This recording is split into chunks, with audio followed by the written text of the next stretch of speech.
Tropical Cyclone Trevor has struck the Northern Territory of Australia as a Category 4 system, hitting remote communities with destructive 250 km/h winds and torrential rain.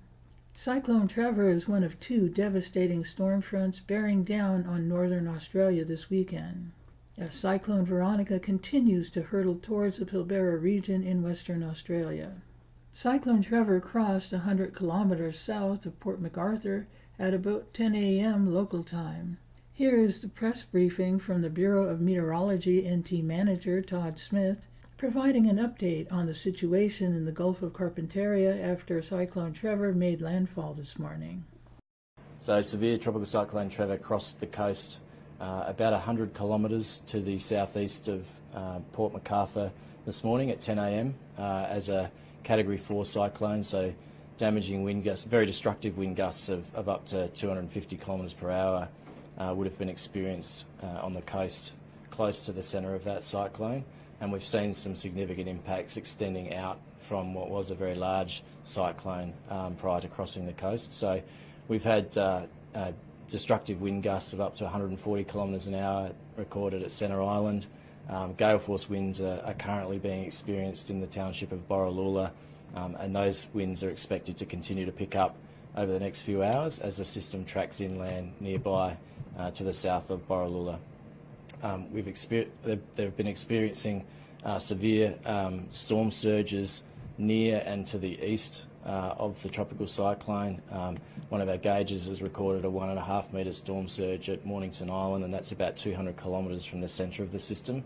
So storm surges closer to the centre of the system are expected to be much higher and very dangerous. Even though the tropical cyclone has now crossed the coast, it's by no means is this event over. As it gradually weakens in intensity whilst it moves inland, we are expecting it to remain at tropical cyclone strength through until tomorrow morning. So the warning area extends well inland, including Creswell Downs and Brunet Downs, right into the Barkly as it moves in there overnight tonight. We have contracted the cyclone warning zone back to Port Roper, across to Burketown, so Groote Island and Numbulwar have now been taken out of the warning zone, given that the cyclone has now crossed the coast and is moving inland. However, communities and homelands in and around the Carpentaria district and extending into the Barkly district can expect the weather to continue to pick up today and into tonight, and for the Barkly as we go into tomorrow. So after the cyclone weakens below cyclone intensity early tomorrow morning, we're expecting it to turn into a rain depression, so likely to deliver rainfall totals of 100 to 200 millimetres per day within 200 to 300 kilometres of where that system is tracking. So through the Barkly and then taking more of a southeastward track towards the Queensland border on Monday and into Tuesday. So areas in the Barkly, including Tennant Creek, could get between 75 and 150 millimetres of rain tomorrow.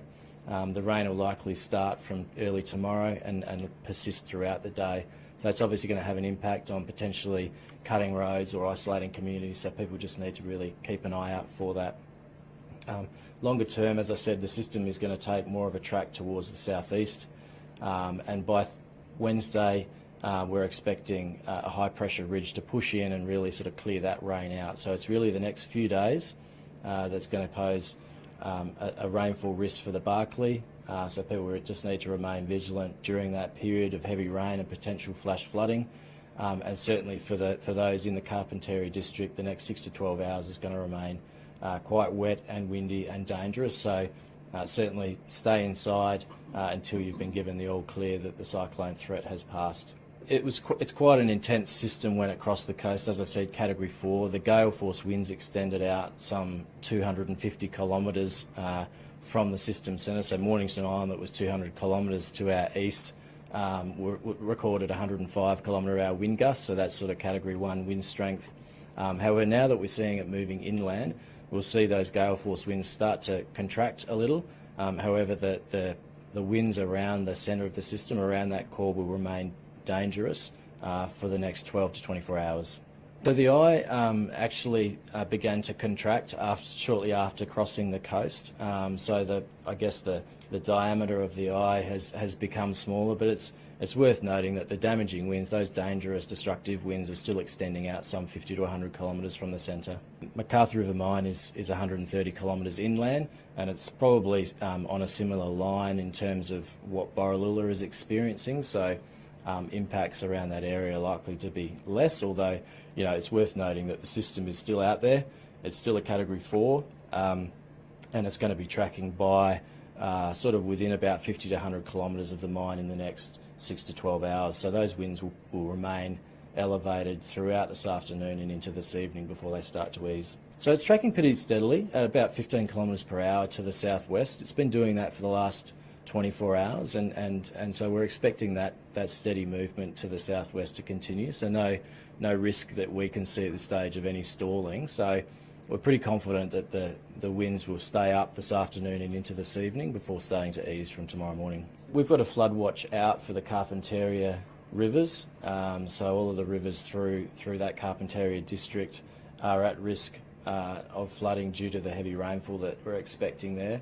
We're expecting 100 to 200 millimetres to fall across those areas today, with isolated falls of up to 300. The main river that we warned for, the McArthur River, we're not expecting that at this stage to go above minor flood level, and that's mainly because the catchment has been so dry.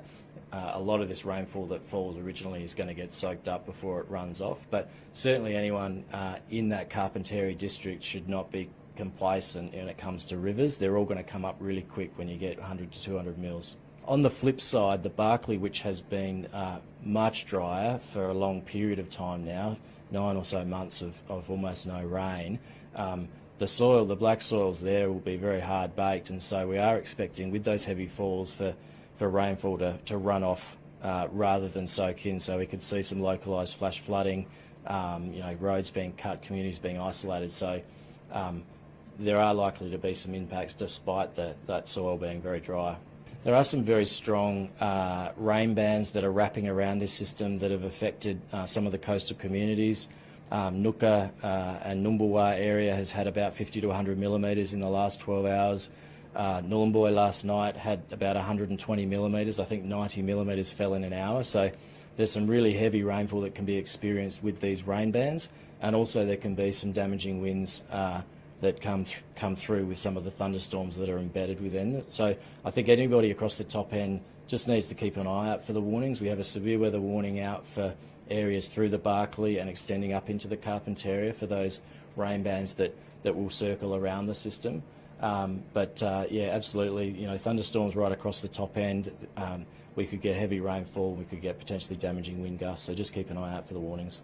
HVN will continue to follow severe storms in this region, so please click on the subscribe button to the right and bell for notification of new video updates.